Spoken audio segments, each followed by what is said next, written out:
untuk apa ya istilahnya membahas tentang kebutuhan dan pengembangan kepemimpinan. Insya Allah sudah ada poin-poin sudah ada PowerPoint-nya, cuma ala kulihal saya tidak bisa tayangkan. Saya dahului dari bab 1, Pak Dokter, dari bab 1 ini pendahuluan ini dari salah satunya dari latar belakang masalah ya. Latar belakang masalahnya ini adalah yang kita ketahui bahwa manusia adalah makhluk sosial yang tidak dapat hidup sendiri. Dalam kehidupan manusia selalu berinteraksi dengan sesama serta lingkungan. Manusia hidup ini berkelompok baik dalam kelompok besar maupun dalam kelompok yang kecil. Dalam hidup kelompok tentulah tidak mudah untuk menciptakan kondisi kehidupan yang harmonis. Anggota kelompok haruslah saling menghormati, saling menghargai. Dalam kelaturan hidup perlu juga dijaga. Hidup yang teratur adalah impian setiap insan. Menciptakan dan menjaga kehidupan yang harmonis adalah tugas manusia. Manusia adalah makhluk Allah yang paling tinggi dibanding makhluk Allah yang lainnya. Manusia dianugerahi kemampuan untuk berpikir, kemampuan untuk memilah dan memilih mana yang baik dan mana yang buruk. Dengan kelebihan itulah manusia seharusnya mengelola lingkungan dengan baik. Tidak hanya dengan lingkungan yang perlu dikelola oleh kita dengan baik, tapi kehidupan sosial manusia pun perlu dikelola dengan baik. Untuk itulah dibutuhkan sumber daya manusia yang berkualitas, sumber daya yang berjiwa memimpin, paling tidak untuk memimpin diri kita sendiri. Seperti dalam Al-Quran dikatakan surah Al-Baqarah, wa iz qala lil malaikatu inni dza'ilun fil ardi khalifah. Dengan berjiwa pemimpin, manusia akan dapat mengelola dirinya, kelompok, lingkungan, dan masyarakat di sekelilingnya dengan baik, khususnya dalam penanggulangan masalah yang relatif pelik dan sulit. Disinilah dituntut adanya seorang pemimpin dalam mengambil keputusan agar masalah yang sulit tadi dapat diselesaikan dengan baik pula. Di sini terdiri ada rumusan masalah, ada tujuan penulisan, metode penulisan, kemudian juga ada ruang lingkup ya. Lalu di bab 2-nya ini masuk kepada bab pembahasan. Saya mulai dengan ketika kita berbicara dengan kepemimpinan dan perubahan kepemimpinan, tentunya kita harus mulai dengan apa sih yang dinamakan hakikat pemimpin itu gitu. Tentunya dalam kehidupan kita sehari-hari, baik di lingkungan keluarga, organisasi, perusahaan, kemudian di lingkungan lembaga pendidikan, sampai dengan pemerintahan, sering kita dengar dengan persoalan yang disebut pemimpin, kepemimpinan serta kekuasaan.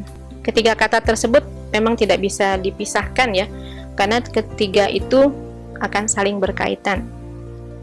Di sini ada beberapa ahli pendapat tentang pemimpin, diantaranya menurut Robert Tanenbaum, pemimpin adalah mereka yang menggunakan wewenang formal untuk mengorganisasikan, mengarahkan, mengontrol para bawahan yang bertanggung jawab supaya semua bagian pekerjaan dikoordinasi demi mencapai suatu tujuan di dalam perusahaan atau lembaga pendidikan itu sendiri.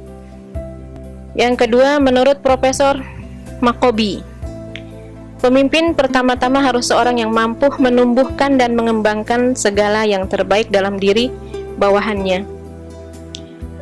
Kemudian pemimpin yang baik untuk masa kini adalah orang yang religius, dalam artian menerima kepercayaan etnis dan moral dari berbagai agama secara kumulatif. Kendatipun ia sendiri mungkin menolak ketentuan gaib dan ide ketuhanan yang berlainan. Di sini mungkin seorang pemimpin harus menghargai seluruh masyarakat, atau kalau di pemerintahan barangkali seorang pemerintah harus menerima seluruh penganut agama yang hidup di dalam sebuah pemerintahan itu sendiri.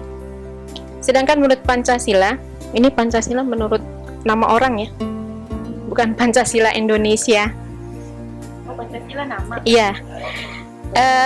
Pemimpin harus bersikap sebagai pengasuh yang mendorong, menuntun, dan membimbing asuhannya. Dengan kata lain, jadi kata Pak Pancasila itu pemimpin harus bersikap sebagai pengasuh yang mendorong, menuntun, dan membimbing asuhannya. Jadi otomatis sesungguhnya seorang pemimpin, apalagi pemimpin negara, ini harusnya menjadi seorang pengasuh, pengayom, kemudian juga pembimbing yang diasuhnya, tentunya masyarakat. Tidak serta-merta seorang pemimpin itu, kalau kita lihat saat ini barangkali di DKI khususnya gitu ya, kita melihat contoh seorang pemimpin harus bijak, kemudian harus ramah, harus santun, harus mempunyai integritas dan kepribadian yang utuh tentunya. Nah, oleh karenanya seorang pemimpin boleh berprestasi tinggi untuk dirinya sendiri, tetapi itu tidak memadai apabila ia tidak berhasil menumbuhkan dan mengembangkan segala yang terbaik dalam diri para bawahannya. Dari begitu banyak definisi mengenai pemimpin, dapat penulis simpulkan bahwa pemimpin adalah orang yang amanah serta memiliki sifat, sikap, dan gaya yang baik untuk mengurus atau mengatur orang lain. Jadi harus punya kecakapan ya. Kalau kita melihat syarat seorang pemimpin memang seharusnya luar biasa ya. Tadi disebutkan amanah, kemudian memiliki sifat, sikap, gaya yang baik, dan sebagainya. Ketika kita melihat fenomena saat ini, banyak pemimpin-pemimpin yang tidak amanah. Kita lihat sikapnya juga tidak bisa tidak terkontrol ya, dalam bercakap, bertutur kata, bersikap, dan sebagainya. Kemudian gaya. Nah, gaya seorang pemimpin itu bukan pencitraan.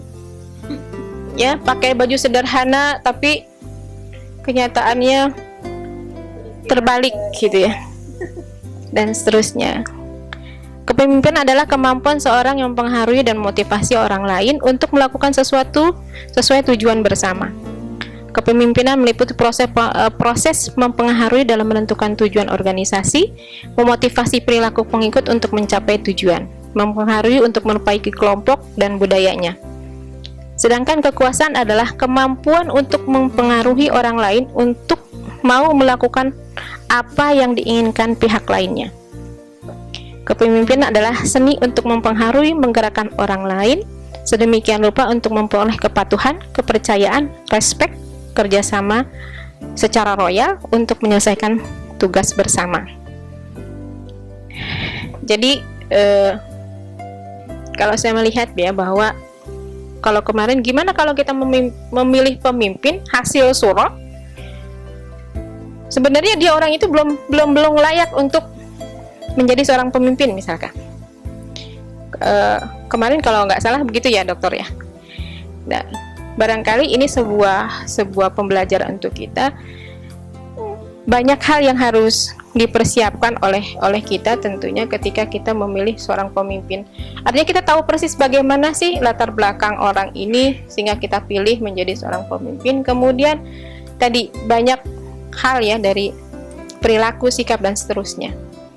Kalaupun ada kekurangan dan sebagainya, sesungguhnya ketika orang yang tidak punya kemampuan tadi itu bisa disekolahkan ya, Ustaz, kemarin kita bilang seperti itu. Ada pelatihan, ada sekolahnya bila perlu seperti itu. Karena memang bagi kita yang harus menelurkan regenerasi, tentunya kita harus punya bahan pemimpin yang lebih banyak gitu.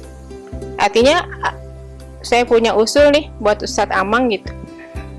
Jadi rekrutmen itu bukan sekedar banyak kelompok, banyak orang, tapi bagaimana kita juga harus mempersiapkan 5 tahun ke depan untuk menyiapkan para pemimpin-pemimpin yang memang sudah terlatih, yang sudah mumpuni, yang punya bekal yang integritas. Jadinya betul-betul ketika kita turunkan ke masyarakat, itu bukan membuat PR, tapi dia harus menyelesaikan PR sesungguhnya.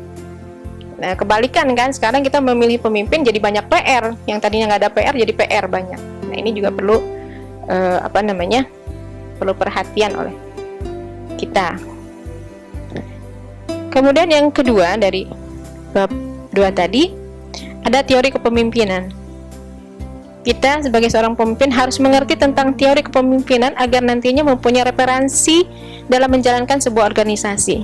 Barangkali ada 5 yang saya ingin coba. Yang pertama adalah teori kepemimpinan sifat, kedua teori kepemimpinan perilaku dan situasi, teori kewibawaan pemimpin, teori kepemimpinan situasi, dan teori kelompok. Dari adanya berbagai teori ini, dapat diketahui bahwa teori kepemimpinan tertentu akan sangat mempengaruhi gaya kepemimpinan seseorang. Jadi leadership style ya, yakni pemimpin yang menjalankan fungsi kepemimpinannya dengan segenap filsafat, keterampilan, dan sikapnya. Gaya kepemimpinan adalah cara seorang pemimpin bersikap, komunikasi, dan berinteraksi dengan orang lain dalam mempengaruhi orang untuk melakukan sesuatu. Gaya tersebut bisa berbeda-beda atas dasar motivasi. Kemudian, di antara beberapa gaya kepemimpinan terdapat pula pemimpin yang positif dan negatif. Nah, positif dan negatif, di mana perbedaan itu didasarkan pada cara dan upaya mereka memotivasi karyawan bila ada itu pemimpin di perusahaan ya. Apabila pendekatan dalam pemberian motivasi ditekankan pada imbalan atau reward, baik ekonomis maupun non-ekonomis, berarti telah digunakan gaya kepemimpinan yang positif. Tapi sebaliknya, jika pendekatannya menekankan pada hukuman atau punishment, berarti dia menerapkan gaya kepemimpinan yang negatif. Belum apa-apa orang sudah dipecat, reshuffle, belum mutasi dan sebagainya. Padahal cara kerjanya belum dilihat secara keseluruhan ya.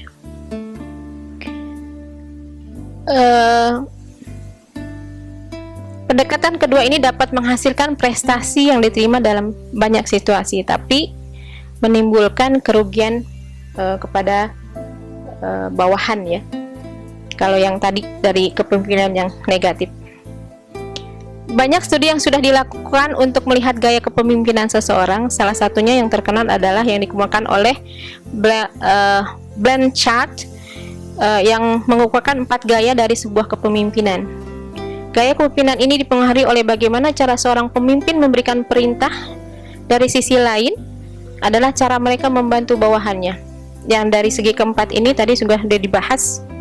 Yang pertama gayanya ya, salah satu gaya itu directing ya. Gaya directing ini adalah gaya tepat apabila kita dihadapkan dengan tugas yang rumit dan staf kita belum memiliki pengalaman. Ini agak berat memang. Ya. Ya, directing. Ini tugas seorang pemimpin yang rumit ya, karena iya jiwanya juga harus pokoknya gitu, pokok kayak gitu ya, dan sebagainya gitu. Nah, karena memang bawahannya juga nggak paham gitu. Ini yang pinter siapa, yang bodoh siapa sebenarnya. Kita menjelaskan apa yang perlu dan apa yang harus dikerjakan. Dalam situasi yang demikian biasanya terjadi over communication ya, penjelasan yang berlebihan gitu. Tapi dapat menimbulkan kebingungan dan pembuang-buangan waktu gitu, ya kan? Kita udah ngomong panjang lebar tapi nggak ngerti-ngerti gitu. Terus kita ngomong A, dia jawabnya Z gitu, dan seterusnya. Nah itu ya. Dalam proses pengambilan keputusan pemimpin memberikan aturan-aturan dan proses yang detail kepada bawahan. Pelaksanaan di lapangan harus sesuai dengan detail yang sudah dikerjakan. Ya, harus seperti itu, yang harus detail gitu neranginnya. Tapi itu juga belum tentu paham gitu. Capek yang kayak gini, memimpin orang yang kayak gini. Kemudian coaching. Ya, pemimpin tidak hanya memberikan detail proses dan aturan kepada bawahan, tapi juga menjelaskan mengapa sebuah keputusan itu diambil. Nah, ini mungkin ada selain merintah, tapi ada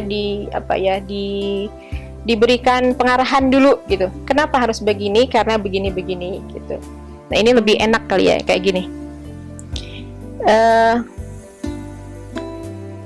Dan juga menerima berbagai masukan dari bawahan. Ini paling enak yang coaching nih. Jadi dia nggak serta-merta bahwa dia pemimpin, juga tidak serta-merta bahwa ini keputusan saya harus dilaksanakan. Nggak boleh protes, nggak boleh usul, nggak boleh apa lagi Pak? Seperti itu ya. Yang ketiga ini sporting. Nah, ini gaya seorang pemimpin yang memfasilitasi dan membantu upaya bawahannya dalam melakukan tugas. Dalam hal ini pemimpin tidak memberikan arahan secara detail, tetapi tanggung jawab dan proses pengambilan keputusan dibagi bersama dengan bawahannya. Gitu. Gaya ini akan berhasil apabila karyawan telah mengenal teknik-teknik yang dituntut dan telah mengembangkan hubungan yang lebih dekat dengan pemimpin. Dalam hal ini kita memeluangkan waktu untuk berbincang-bincang, untuk lebih melibatkan, artinya lebih akrab gitu ya. Ya sport aja, apa sih, sporting lah gitu ya, orangnya enak mendukung. Enggak. Yang selanjutnya adalah delegating nih. Nah, ini orangnya selalu mendelegasikan. Nah, ini tolong ini ya, satu asistennya banyak yang kayak gini nih.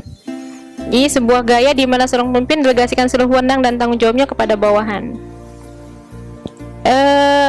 Ada untungnya juga, gaya ini akan berjalan baik apabila stafnya sepenuhnya kelapahan dan efisien dalam bekerja, sehingga kita dapat melepas mereka menjalankan tugas dan pekerjaan itu di atas kemampuan dan inisiatifnya sendiri.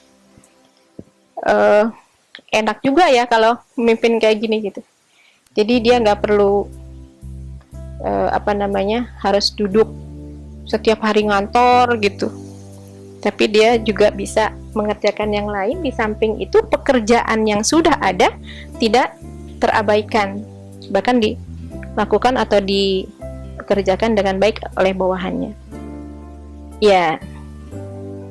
Nah, tentunya dinamika di tengah-tengah dinamika organisasi yang tadi sudah dijelaskan, maka kita juga bisa menemukan ya orang-orang yang punya dedikasi dan orang-orang yang tidak punya dedikasi tentunya.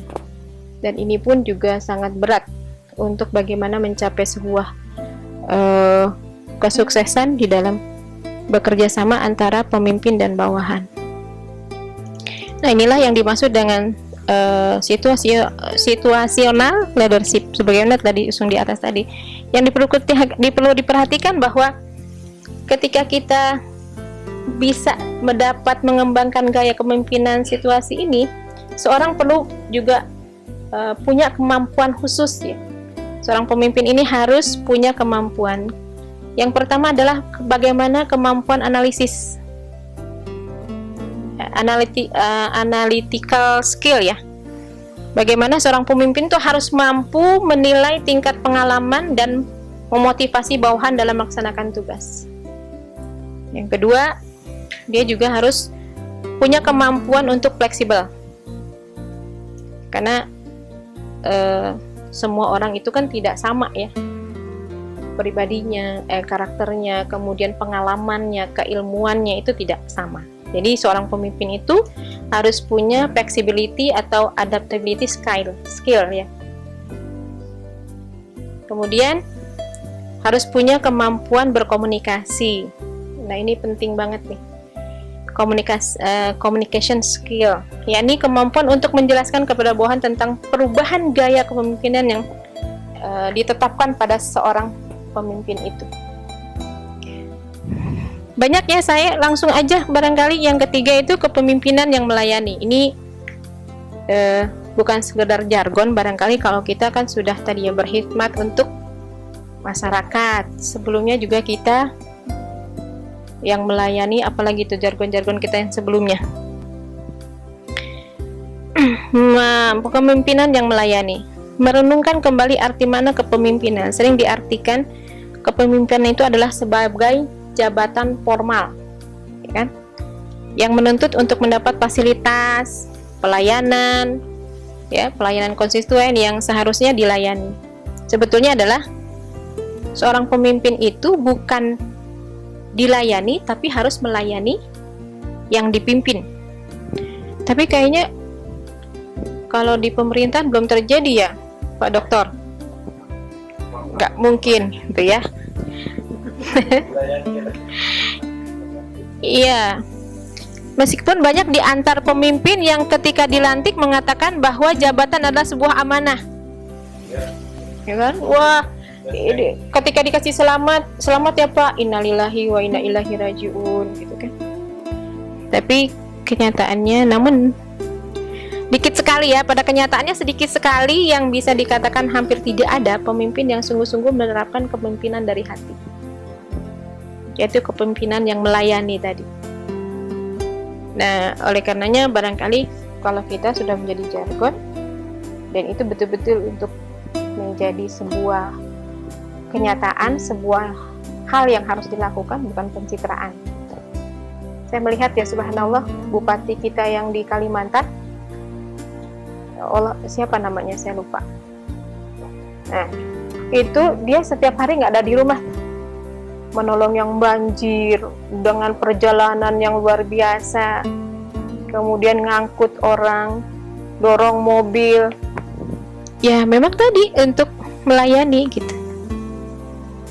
Jadi memang ada karakter seorang pemimpin yang harus punya hati yang melayani gitu.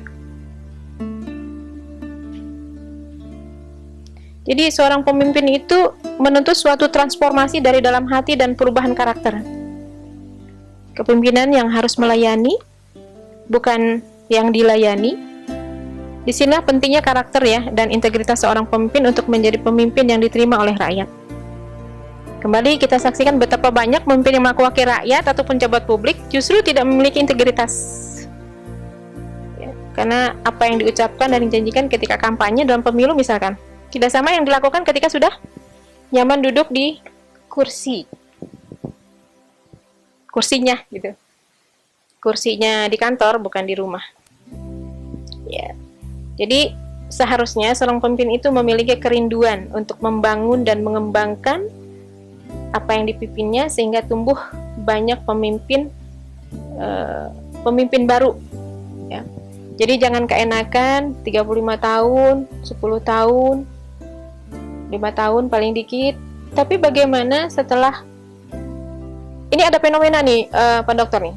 Jadi seharusnya kiada atau seorang pemimpin itu ketika dia sudah tahu masa habis jabatannya, ketika kita punya kader juga di bawah itu, dia harusnya memberikan mengkader gitu lah, mendidik, mengarahkan. Nanti kalau saya sudah, ini kamu tugasnya begini. Artinya memang betul-betul ada regenerasi selanjutnya setelah beliau gitu. Dan ini yang saya dapatkan, ini sebuah kenyataan mungkin. Ini bukan begitu gitu Ustaz. Jadi malah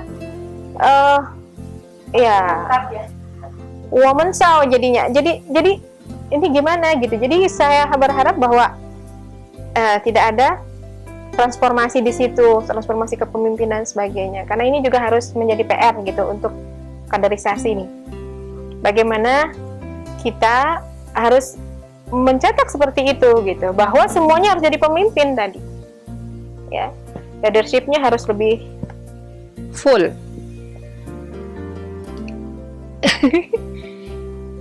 Itu banyak ya ini yang kemudian ada juga metode kepemimpinan tadi ya. Jadi kalau tadi harus menjadi pemimpin, kemudian juga ada kepala yang melayani di sini, kemudian tangan yang melayani dan seterusnya.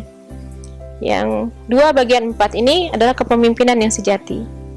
Kepemimpinan adalah sebuah keputusan yang lebih merupakan hasil dari proses perubahan karakter atau transformasi internal dalam diri seseorang.